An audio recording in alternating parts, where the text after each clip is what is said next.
안녕하세요. 동기를 부여하다 당신만의 1인 PT샵 동기부여집입니다. 이번 영상에서는 쪼그려 앉기에 대해서 이야기해 보려고 하는데요. 쪼그려 앉기 다들 아시죠? 우리가 어렸을 때부터 아주 자연스럽게 해오던 동작인데요. 나이가 들면서부터 문득 쪼그려 앉기를 어려워하시는 분들이 많습니다. 꽤나 정말 많습니다. 물론 선천적으로, 유전적으로 어릴 때부터 안 됐던 것 같다고 말씀 주시는 분들도 있습니다. 정말 그런 경우를 제외하고는 나이가 들면서 점점 안 되는 것 같다고 느끼셨다면 그만한 이유가 분명히 있겠죠. 쪼그려 앉기를 저는 최대 가동 범위의 스쿼트라고 말씀드리는데요. 이 최대 가동 범위 스쿼트, 쪼그려 앉기는 우리 일상생활에서도 정말 많이 사용이 됩니다. 그런데 이 동작이 제대로 이루어지지 않는다면 어떻게 될까요? 우리 몸은 근육으로 덮여 있습니다. 예전 영상에서 다뤘던 내용을 보시면 우리는 근막이 온 몸을 휘감고 있고 어깨 근막을 다리 근막이 잡아당기며 라운드 숄더가 진행이 될 수 있다고 얘기도 했었는데요. 우리 몸은 결국 하나로 연결되어 있는데 살아오면서 중력에 대한 영향과 근육을 지속적으로 사용하다 보니 점점 수축을 해서 가동성의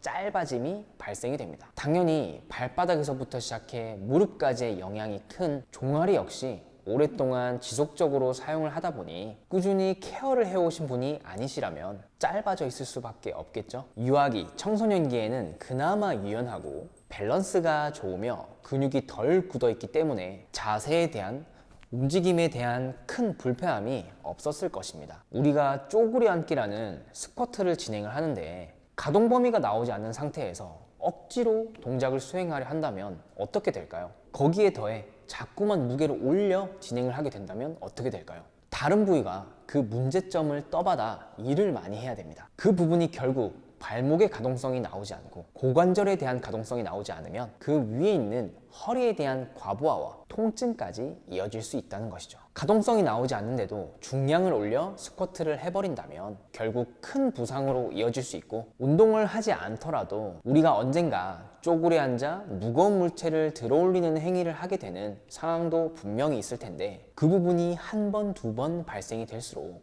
허리에 대한 타격이 쌓일 것입니다. 결국 허리가 버티지 못해 특별하지 않은 어떠한 순간에 갑자기 하고 터질 수도 있는 것이죠. 그렇기 때문에 우리는 살아감에 있어서 유연할수록 움직임에 정말 많은 도움이 되며 그 상태에서 근력까지 강해져 있다면 너무 좋은 상태가 되겠죠. 오늘은 쪼그려 앉기를 잘하기 위해 스쿼트를 잘하기 위해 짧아진 근육을 풀어서 가동 범위를 늘려줄 수 있는 방법에 대해서 말씀드리겠습니다. 먼저 덤벨을 가지고 발목을 풀어 볼 건데요. 앉은 상태에서 한 다리를 접고 복사뼈라고 하는 튀어나온 뼈 쪽부터 시작해 발목 측면 라인까지 일자로 쭉 뻗어 있는 이 정도의 구간을 발의 체중과 팔의 힘으로 지그시 눌러주는 것입니다. 여기 라인이 많이 뭉치게 되면 종아리 쪽이 많이 타이트해지면서 발목의 꺾임, 즉 발목의 가동성이 줄어들어 쪼그려 앉기가 점점 어려워집니다. 덤벨이 없다면 골프공 같은 딱딱한 도구로 앉아서 톡톡톡 쳐주시면 됩니다. 발목 쪽이 많이 굳어 있을수록 엄청 아플 거예요. 포인트는 오른쪽 발목, 왼쪽 발목 중에 통증이 더욱 강한 쪽을 많이 풀어주셔야 됩니다. 둘 다 아프다면 비슷하게 풀어주시고요. 아프지만 해볼만 하다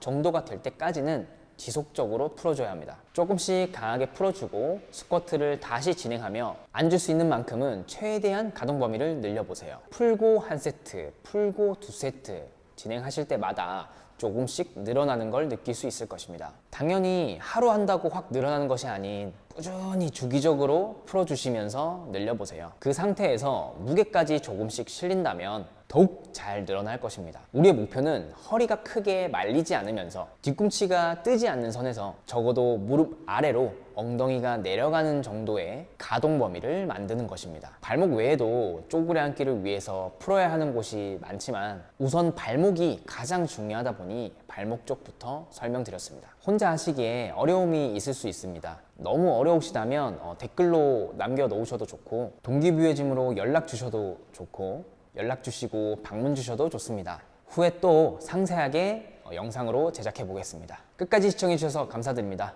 동기부여짐이었습니다.